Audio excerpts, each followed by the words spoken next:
Malosha replied. He says that we won't be able to speak at the Vetcha, but he can arrange for us to attend as visitors. Time to get ready, then head to the Snezhnaya Vetcha.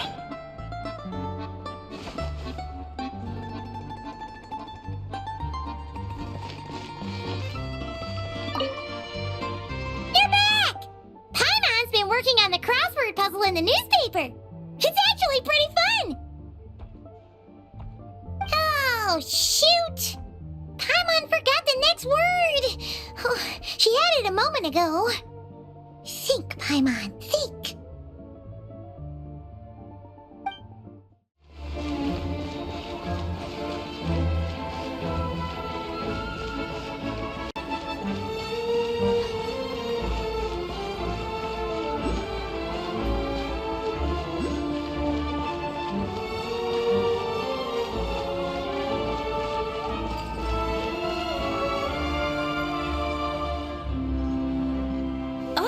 Miss Vodyanitsa, prima donna of the Korolievsky troupe. What a surprise meeting you here. Will you be sitting in on a session of the Vetcha? Sorry, I'm not taking interviews today. Oh good, you're here. The session's about to begin. Let's get inside. Please wait, Miss Vodyanitsa. Could you introduce me to your new friend?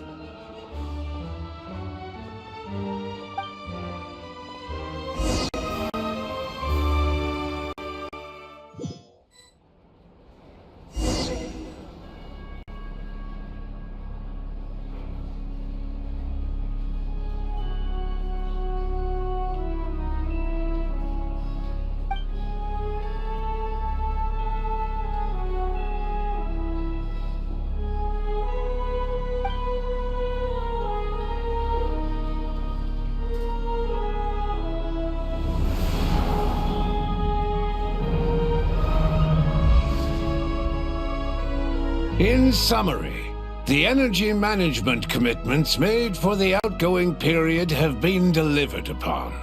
Furthermore, both the production and consumption of Kresnik Crystal show clear signs of stabilizing.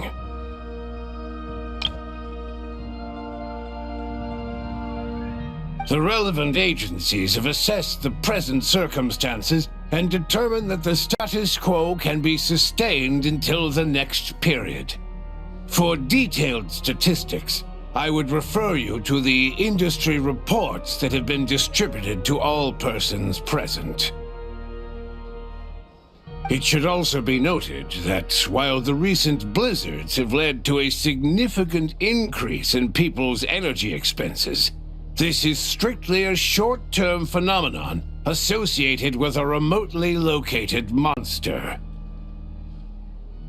Her Majesty the Tsaritsa is giving her full attention to this matter.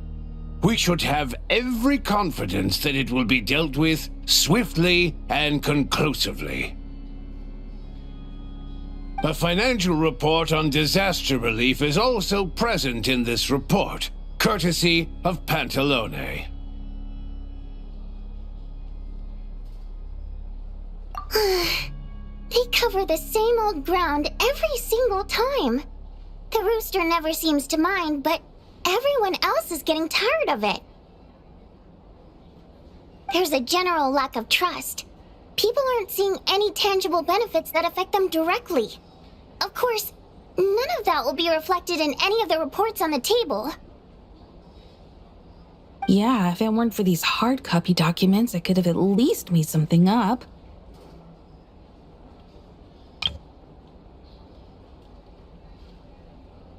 Oh, don't mind me. I'm just out here trying to hit my interview quotas. Bring out the kvass. Ever read it? Best-selling newspaper in town. If I remember correctly, you guys don't even have a sales permit. You have to sell from stalls on the street. Okay then, best-selling street stall newspaper in town. Still counts. Order! We will now open the floor to the representatives. If there are no further substantive issues to discuss, we will then proceed to a vote on this motion. Snezhnaya has a long tradition of treating members of the Fatui armed forces and their dependents favorably. But recent surveys shows that Fatui families in remote areas have access to 15% less crystal than the average civilian family in Snezhnograd. It's been said many times before, but it bears repeating now. There needs to be a clear and consistent rationale behind how crystal is allocated, or we will soon face immense public backlash. Perhaps you wouldn't need to keep repeating yourself if you would hear me out for once. I say again, true consistency exists only in principle. In the real world, fairness is relative. You appear to treat resource allocation as a simple function of production and population. So what about when the equipment used in production breaks down? Have you factored that into your equation? And do you even know how long it's been since Snezhnaya last conducted a census? If I knew the answers to questions like that, I'm sure I'd be a very wealthy man. And I doubt I'd be going by child. I'd like to bring the focus back to the specific issue I raised. Or do you wish to deny that favorable treatment for Fatui dependents is our long-standing policy? It's easy to be a critic when there's no accountability. That seems to be a running theme in the anti-Project Stuja cohort. Defeat the ringleader and all other problems will magically resolve themselves. That's what they seem to think. But in case you aren't aware, not one jot in my report would change whether Project Stuja continues or not. So you have no intention whatsoever of finding a solution to this problem? On the contrary, I'm the only one here who ever brings solutions.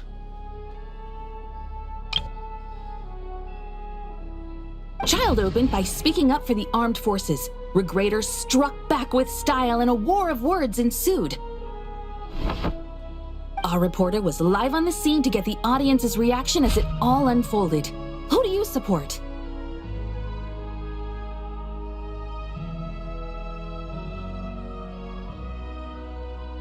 The people have spoken! Child received raucous applause from the crowd as he pushed Regrator onto his back foot with a relentless barrage of questions. It had to be seen to be believed. Now you see why they don't have a sales permit.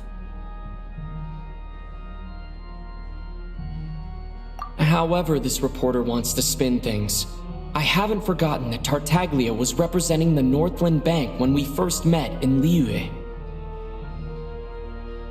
So surely, their relationship can't always have been this strained. You two are getting off topic. Let's focus on what the data is saying. Mr. Pantalone, may I speak on your behalf? Oh, please do. I'm more than happy to save my breath. Crystal distribution policy undergoes modifications with each new period. The ultimate goal being to find the most reasonable method of allocation, which I believe is what Mr. Tartaglia also seeks. But I fear many may have been misled on this topic by extremist activists. To clarify, Project Stuja is not the root cause of the problem. It is merely a framework for resource distribution. The most recent reports all point to Snezhnaya's resilience and adaptability during this period of fine-tuning, and give clear indications that a distribution framework is improving with each iteration. To make drastic adjustments without first considering the risks would likely do more harm than good. It would be a waste of the hard-won experience we've gained to date. Renowned scholar of finance, Arapov spoke up to clarify the fiscal logic, clearly alluding to social organizations like the Rokot in his words. With the notorious Lelex still active to this day, should the Rokot be held responsible? No, there is someone else to blame. She's just rephrasing what Mr. Pantalone said. The Rokot are the critics he accuses of taking no responsibility for their actions. As for Lilik, you won't have heard of him yet. He's currently the most famous member of the Rokot. Well, more like infamous. Ending Project Stuja has become an obsession for him. Unlike the more decent ones among us, he believes that votes in the Vetcha are all that matter. So whether it's threats, coercion, or bribery, he'll use whatever means necessary to get people to change their vote. And since we're already on the subject, what do you think of Lilik's methods? Are you for or against? Well, whatever the story is, his actions benefit us all. We stand with Lilik. At least someone here wants to take this discussion seriously. I've been considering that issue myself. What you really need is more precise regional data, right? I think it would be easiest to let the Fatui handle it, since they're already in charge of Crystal shipments anyway. We may as well get them to collect some data while they're at it. Whatever you need, you can ask the Fatui to look into it for you. In terms of supervision, I think the Druzhna would be a good fit. I had hoped to discuss this with Miss Vesna, but sadly, she's not present. I will be happy to take a note of your suggestions and present them to Commander Vesna for a decision upon her return. The Commander has always taken a keen interest in Project Stuja. However, given the Druzhna's demanding workload, I'm afraid it may prove difficult for them to provide any practical support. Let us refrain from jumping to conclusions until a concrete and actionable plan is in place. My apologies, Lord Rooster. There are numerous issues to address here, including manpower, time sensitivity, and reporting lines. Nevertheless, I support drafting a proposal. Follow the usual procedure, and it can be raised as a new motion for all parties to evaluate at the appropriate time. In that case, I'd like to share one thought before the proposal is drafted. The issue of time sensitivity was raised just now, which I presume relates to the official reports. In fact, the Energy Commission already collects regular statistics on each urban center and its surrounding area. Would these be of any use? That's a good idea. I read every issue of Sviet-Lolaidovka's report, and although my focus is mostly on the section about equipment operation, the energy consumption statistics also yield a lot of insights. Be that as it may, does no one see an issue with using local data to determine Crystal quotas? In the long term, it seems like a very risky solution. Not if they are used purely for reference. So long as we have the report from the Northland Bank's headquarters to corroborate it, no one will be able to fool me. Very well then. It appears that this arrangement is acceptable to all parties. Yeah, sounds good to me. The members reached a provisional consensus on the issue of improving treatment for Fatui soldiers.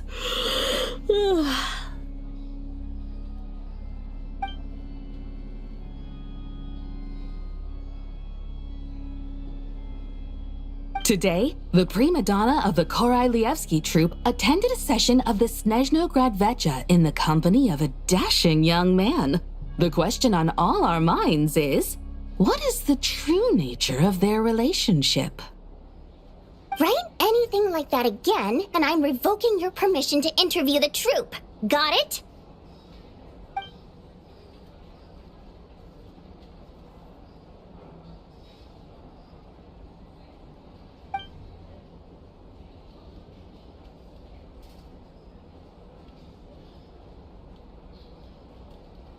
Now then, if there are no further contributions from those present, we shall proceed to the final vote.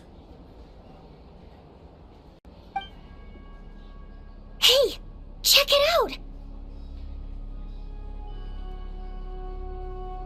What made him vote against? Why now?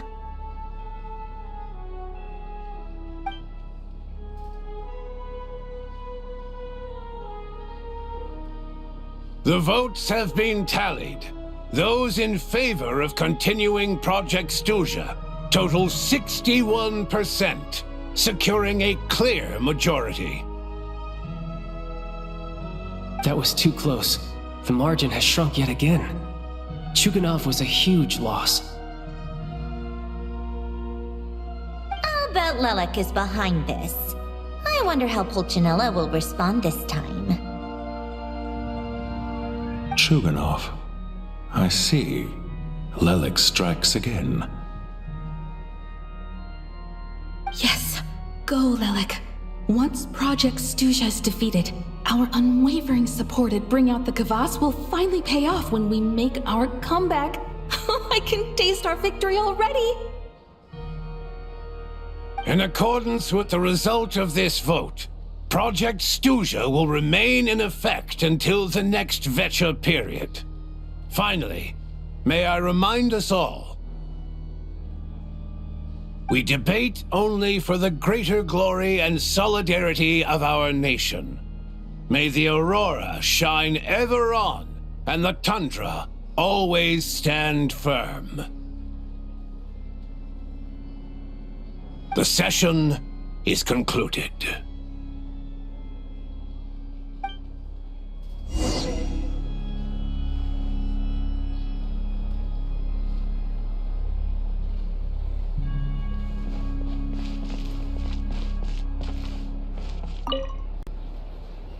I have to say, I really wasn't expecting Chuganov to vote against Project Stuzha.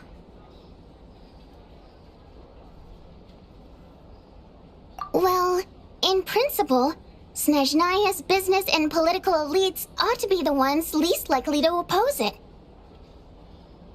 As we heard, Project Stuzha is basically just a resource distribution framework that requires everyone to cut back during the winter. But even if the policy got cancelled, the Tsaritsa's energy needs wouldn't suddenly go down. The extra demand from the public would have to be filled from somewhere. So logically, the factories would have to take the hit. I got a letter from Mr. Mitya just before today's session. He said he's confirmed that there are issues around overtime and excessive energy consumption at the Iskra manufacturing plant. In a situation like this, once the Rooster receives the report, he'll order the factory to halt production and submit to an investigation before issuing a penalty. But that's a week-long process, and thus didn't make it onto the Vecha agenda this time. I don't think he suspects anything so far. Exactly. And as you know, he's a very selfish person. I was originally gonna try and flip him after he received notice of the official sanctions. My plan was to convince him that the whole thing was completely unfair. Rather than just sit back and take the hit while his factory stopped production, he'd be better off voting to end Project Stuzha. At least that way, no one else would be able to make any money either, because all the factories would suddenly have more limited energy to work with. But now, he's already voted against it, which means someone must have used more forceful means to change his vote, just like with everyone else who flipped. Yeah, no one knows why Lelek is so obsessed with ending Project Stuzha, but by the looks of it, he's inching closer and closer to success. Lelek must have strong motivations, given how he'll stop at nothing to achieve his goal. Maybe he knows the full truth of Project Stuzha. Maybe my next step should be to focus on him. All right. What are your plans for the rest of the day? Shall we head out? Hey, comrade. I noticed you were here during the debate. I didn't take you for a political enthusiast. Greetings, Harbingers. I just happened to have some free time today, and my new friend here thought it might be fun to check out the Vecha. Ah, Odette must have introduced you. Looks like you two are getting along pretty well. I'll leave you to catch up. I should head back to the troop. Sure. Break a leg and all that.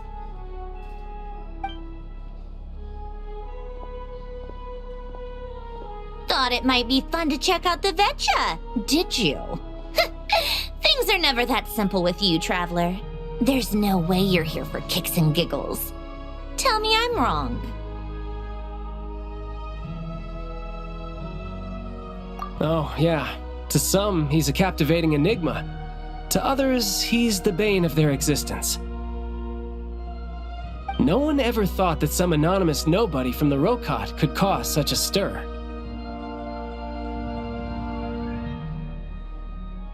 Huh? You want to look into Lelik? Then I'm sure his days of anonymity are numbered. What do you think, Sandrone? Fine by me, I guess.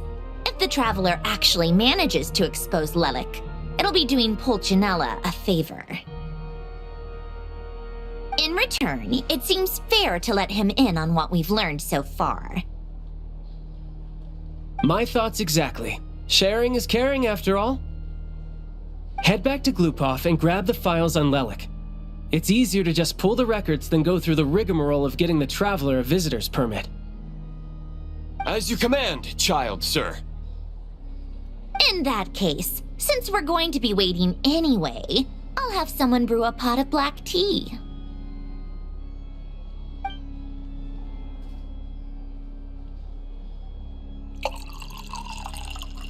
One common thread among the many incidents Lelik has been involved in is that the victims are all too scared to share any real information about him. Clearly, he must have threatened them in some way. His modus operandi is to silently infiltrate the scene and leave a threatening letter behind. But neither the letters nor the crime scenes ever yield any clues to his identity. So all these files have to offer are short statements by the people affected. They don't give us a lot to go on. If nothing else, it shows we're dealing with a trained professional who's versed in counter-surveillance. Yes, and to that point, he often strikes in highly secure locations. The victims are high-ranking and influential people who take their personal security very seriously. Somehow, Lelik slips right into their rooms without making a sound. There's never any eyewitnesses, nor the slightest trace of a break-in. If he can get in and out undetected, it means he can strike without warning. Not that that's ever happened so far, but the thought is enough to scare these people sleepless. It's hard to believe that a human being could pull this off flawlessly every time, so they switched the focus of the investigation to Faye. Unfortunately, no one's found anything yet. Careful, don't underestimate me. Although truth be told, I'd probably find it hard not to blow my cover. Direct confrontation is more my style. We haven't ruled out the possibility of Lelik being human. It's just, there can only be a handful of people in all of Teyvat who'd fit the profile. Faye, on the other hand, plenty would have the ability, but few would have the motive.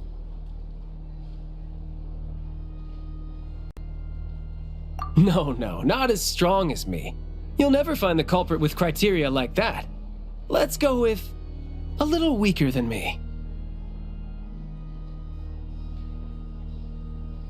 Oh, you hit me right where it hurts. I'll admit, he's strong and meticulous. But can we at least limit this to candidates who have something to do with Snezhnaya? He's just trying to find a reference point. Stop getting fixated on who's stronger than who. But that's the most important thing. In my opinion, anyway.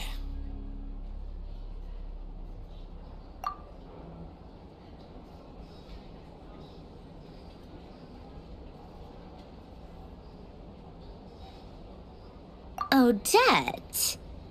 Yeah, that seems about right.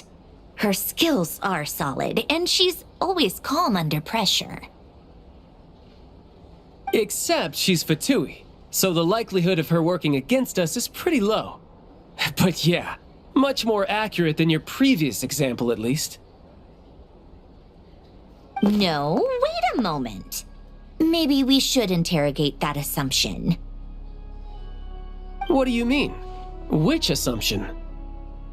Her Fatui identity doesn't necessarily exonerate her. And when you think about it, the Rokot would be precisely what she needs to conceal her identity. Plus, she wouldn't need to be such a pro at covering her tracks. She'd already know where the Fatui will be and when, so she could choose the perfect time to act. Oh, yikes. I was just thinking out loud. Why is this starting to sound like such a convincing theory? Still, what reason could Odette possibly have for trying to call off Project Snezhnaya? Arlecchino would be the best person to ask. She knows Odette best. Unfortunately, she isn't back yet. Rosaline used to open up to her in private about her struggles with Odette. As I'm sure you can imagine, Arlecchino is quite a lot better with children than Rosaline was. She gave her some tips on how to handle the situation, and Rosaline managed to reach a settlement with Odette before leaving. So I suppose there were at least no lifelong regrets left behind. Beyond that, I don't know the details about that side of things. But I do know that Odette definitely has a motive to hold a grudge against Project Snezhnaya. The reason being, her father passed away during the early stages of the project.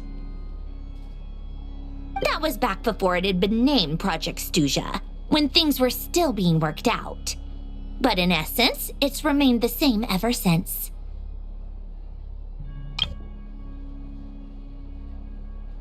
Huh. The more you know. Rosaline was always so self-centered. I never understood why she started paying so much attention to Odette. Is that such a surprise? If you cast your mind back, you may remember that Rosaline and I weren't exactly close. We had tea together a few times, but that was about it. Odette's past is no secret. Her father was a fatus and her mother was a very famous ballerina. On the surface, it looks like she followed right in her parents' footsteps. But the truth is quite a different story. After her father passed away on a mission, her mother was overcome with grief. She broke her leg during a performance and could never dance again. Odette was only interested in ballet at the time, but this tragedy left the family with both breadwinners gone. They could barely make ends meet. Per Capitano's policy, family members of Fatui who died in the line of duty had to be appropriately accommodated and provided with adequate assistance. So, regardless of how Rosaline may have felt about it, it fell to her to resolve the issue of Odette's family's livelihood. In the end, the solution they agreed upon was to have Odette join the Fatui. Right, because the alternative would have been a one-off compensation payment, I guess. In that sense, joining up was definitely the better option. Still, she must have had mixed feelings about it, right?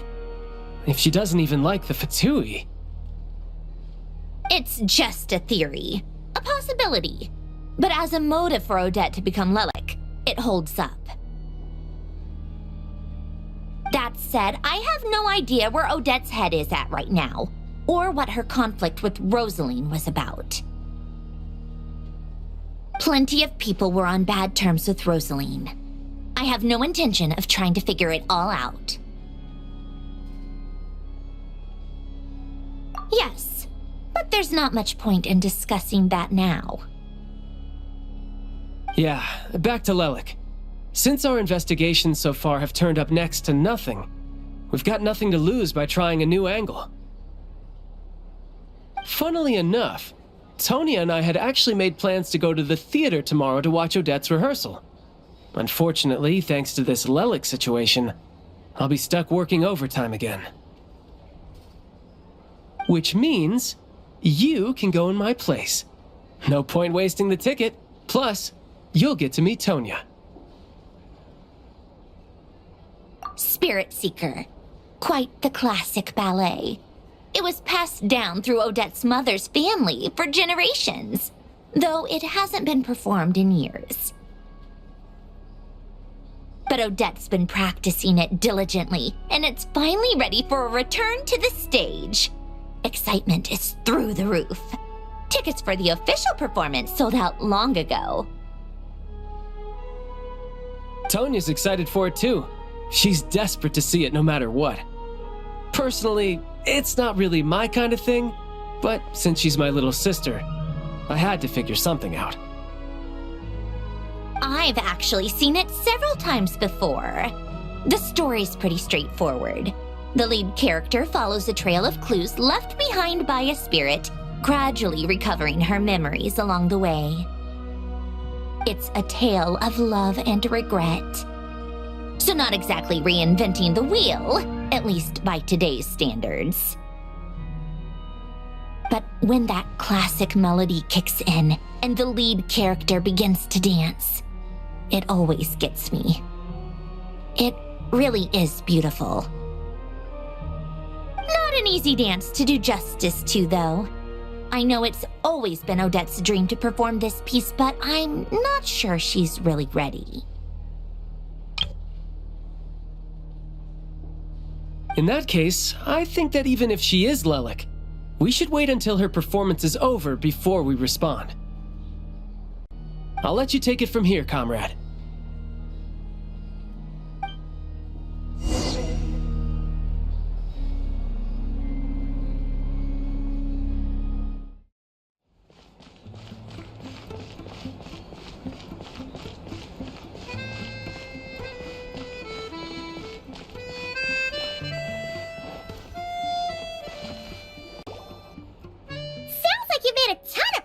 Today. It's good that everything's going so smoothly. Next step is to head back to the theater and get a clear answer from Odette. Either way, Paimon doesn't get the sense that she's a bad person. Sure, she might have done some pretty extreme things, but Paimon bets she has her reasons. Maybe this is going too far, but with everything she's managed to do so far, wouldn't it make more sense in theory to be even more, heavy-handed? Why leave a letter when she could, well, we know there are plenty of other ways to keep people in line, right? The point is, she could have gone further, but she didn't. So, if it is her, she's got some principles at least. Yeah! Well, all you can do is follow the facts wherever they lead. No change, really. But that thing Paimon told you about yesterday? Paimon feels like she can sense it more clearly now. Hearing you talk about your day makes Paimon itch for an adventure. If only she could be there with you so we could experience it all together. Yeah, I wish you could be there too. I'm not used to adventuring alone. But don't worry, we'll get to the bottom of this. Guess it's just one of those things. Never mind. Paimon will behave herself and keep resting.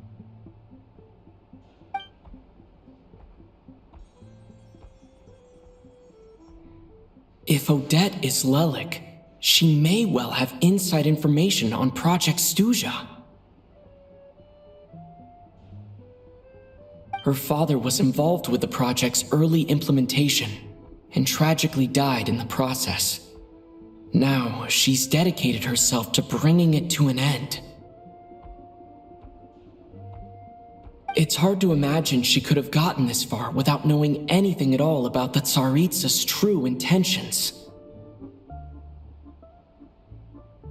When she spoke to us as a member of the Fatui, how much did she let on? And how much was she hiding? Only time will tell. Maybe tomorrow, everything will be answered.